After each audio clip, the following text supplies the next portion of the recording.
El final de la larga vida de Pericles llegó durante una nueva guerra entre Atenas y Esparta, pues en cuanto terminó la tregua de 30 años, las dos ciudades corrieron a las armas. La guerra que comenzó entonces, conocida en la historia como la Guerra del Peloponeso, fue casi tan larga como la tregua que la había precedido. Pericles sabía muy bien que los atenienses, no estando tan bien entrenados, no eran rivales para los espartanos en tierra. Por tanto, aconsejó a la gente que entrara en la ciudad y se refugiara tras las resistentes murallas mientras la flota llevaba a cabo la guerra por mar. Siguieron aquel consejo. Todos los granjeros abandonaron los campos y se fueron a Atenas. Cuando los espartanos llegaron al Ática, encontraron las granjas y las aldeas desiertas, pero desde lo alto de la Acrópolis la gente podía ver al enemigo incendiando sus hogares vacíos y destruyendo sus cosechas. Mientras tanto, la flota ateniense había salido del Pireo y había zarpado hacia el Peloponeso, donde las tropas desembarcaban de vez en cuando para aterrorizar los corazones de sus habitantes y causar gran daño.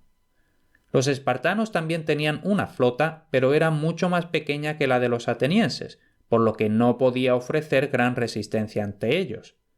En cualquier caso, llegó el momento de la batalla entre las naves de las dos ciudades.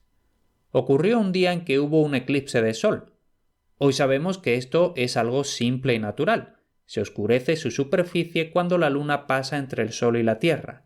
Como la luna es un cuerpo grande y sólido, no es posible ver a través de ella, por lo que durante unos minutos está directamente entre nosotros y el sol, al que tapa por completo de nuestra vista. Pericles, que había hablado tantas veces con Anaxágoras y los demás hombres sabios de su época, sabía lo que era un eclipse e incluso sabía que pronto habría uno. Por tanto, estaba preparado para ello, avisó a sus soldados de lo que iba a pasar y les explicó cómo ocurría usando su capa para simular un eclipse con la cabeza del timonel. ¿Puedes ver el sol ahora?, preguntó Pericles al timonel. No, claro que no, respondió. Tu gruesa capa está en medio de mi cabeza y el sol. ¿Cómo podría ver? Pues de igual forma no se puede ver a través de la luna, concluyó Pericles. Sus hombres, advertidos de aquella forma, no se asustaron ante el eclipse, pero los espartanos, que no se preocupaban grandemente del conocimiento, se aterrorizaron. Creyeron que aquel oscurecimiento del sol en mitad del día era la señal de que iba a ocurrir alguna desgracia y no se atrevieron a pelear con los atenienses. Gracias a aquel terror supersticioso, Pericles arrasó los campos del Peloponeso y volvió triunfal a Atenas, pues aunque se había hecho mucho daño al enemigo, los espartanos apenas habían perdido hombres, que fueron enterrados con grandes honores. El propio Pericles pronunció su discurso fúnebre y se dice que fue tan elocuente que todos los que lo escucharon se deshicieron en lágrimas. Aunque la flota ateniense había causado gran daño y había vuelto a casa victoriosa, el ejército espartano seguía en el Ática. Los espartanos se habían aterrorizado y visto sorprendidos por el eclipse, pero no abandonaron su propósito y continuaron la guerra. Los atenienses permanecieron dentro de las murallas sin atreverse a salir, no fuera que los espartanos los derrotaran, y no tardaron en empezar a sufrir grandes penalidades. Como no había suficiente agua y comida para tanta gente, se desató una terrible peste entre la población. Aquella enfermedad era muy contagiosa y se extendió muy rápido. Por todas partes podían verse muertos y moribundos. Las víctimas se veían atormentadas por una terrible sed, y como no quedaba nadie que pudiera atender a los enfermos, ellos mismos trataban de arrastrarse hasta las fuentes, donde muchos de ellos morían. No es solo que los enfermos quedaran desatendidos, sino que además era casi imposible deshacerse de los muertos, y los cuerpos se quedaban en las calles día tras día a la espera de ser enterrados. Cuando los atenienses estaban en esta tremenda situación, Pericles oyó que había un médico griego de nombre Hipócrates que tenía una cura para la peste, así que le escribió rogándole que les ayudara. Hipócrates recibió la carta de Pericles a la vez que un mensaje de parte de Artajerjes, el rey de Persia. El rey le pedía que fuera a salvar a los persas, que estaban sufriendo la misma enfermedad, y ofreció al médico enormes riquezas. El noble médico no dudó ni un momento y despidió al mensajero persa diciendo que su deber era salvar primero a los griegos. Entonces se dirigió inmediatamente a la ciudad de Atenas, donde trabajó duramente día y noche. Sus cuidados ayudaron a muchos enfermos y aunque miles de personas murieron por la peste, los demás atenienses sabían que le debían la vida. Cuando terminó el peligro, todos votaron que había que darle una corona de oro a Hipócrates y dijeron que se le considerara ciudadano ateniense, un honor que casi nunca se concedía a alguien de fuera. La peste no solo se había llevado a muchos de los ciudadanos más pobres, sino que también había golpeado a los nobles y ricos. La familia de Pericles la sufrió también. Todos sus hijos murieron, excepto uno. El gran Pericles, a pesar de sus preocupaciones particulares, siempre estuvo entre la gente, ayudándoles y dándoles ánimos, y finalmente él mismo enfermó. Sus amigos vieron que, a pesar de cualquier esfuerzo, iba a morir.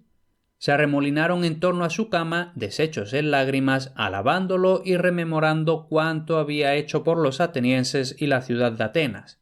Desde luego, dijo uno de ellos afectuosamente, se encontró una ciudad de ladrillo y la ha dejado de mármol.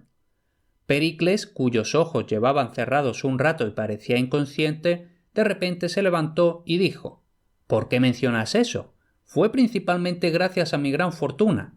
De lo que estoy más orgulloso es de que nunca un ateniense haya tenido que llorar muertos por mi culpa». Pericles entonces volvió a caer en la cama y murió poco después, pero sus amigos siempre recordaron que había gobernado Atenas durante más de 30 años sin castigar injustamente a nadie y que siempre había sido servicial y compasivo con todos. Cuando Pericles murió, la guerra del Peloponeso llevaba ya en curso más de 3 años, pero no estaba en absoluto cerca de su final. Como los atenienses sentían que necesitaban un líder, eligieron a Nicias para tomar el relevo de Pericles. Este Nicias era un hombre honrado, pero desafortunadamente era bastante soso e indeciso. Cada vez que se le convocaba para asuntos de Estado, dudaba tanto que los griegos a menudo lamentaban la pérdida de Pericles. Había otro hombre bien conocido en Atenas por aquel entonces, el filósofo Sócrates, un auténtico sabio. Sin embargo, no se dedicaba a la política y, en lugar de preocuparse por el Estado, pasaba su tiempo libre estudiando o enseñando a los jóvenes de Atenas. Como su amigo Anaxágoras, Sócrates era un pensador agudo. Él también trataba siempre de encontrar la verdad exacta sobre todas las cosas. Estaba especialmente deseoso de saber cómo se había formado la tierra, quién nos había dado vida y si el alma moría con el cuerpo o continuaba viviendo después de la muerte corporal. Sócrates era un hombre pobre, cantero de profesión, pero pasaba cada rato libre pensando, estudiando y preguntando a otros. Poco a poco, pese a las opiniones enfrentadas de sus conciudadanos, fue creyendo que muchas cosas que se decían de los dioses griegos no podían ser ciertas. Imaginaba a un dios grandioso, bueno, poderoso y justo que gobernaba el mundo que había creado y que recompensaba al virtuoso y castigaba al malvado. Sócrates creía que todo el mundo debía ser tan bueno y amable como fuera posible y perdonar las ofensas fácilmente. Esta creencia era muy diferente a la común en el mundo antiguo, en el que, por el contrario, se solía pensar que uno debía tratar de vengar cada insulto y devolver mal por mal. El filósofo Sócrates no solo enseñaba este tipo de amabilidad, sino que la practicaba escrupulosamente a donde quiera que fuera, en Atenas y fuera de ella. Tuvo muchas oportunidades de mostrarlo, pues se decía que tenía una mujer tan fastidiosa que su nombre, Jantipa, se usa a veces para referirse a una mujer enfadosa y gruñona. Cada vez que Jantipa se enfadaba, regañaba al pobre Sócrates sin quedarse nada dentro. Él siempre escuchaba sin dejarse llevar por las emociones o incluso replicarle, y cuando el humor de Jantipa era insoportable, Sócrates se iba tranquilamente de casa a hacer cualquier otra cosa en algún otro lugar.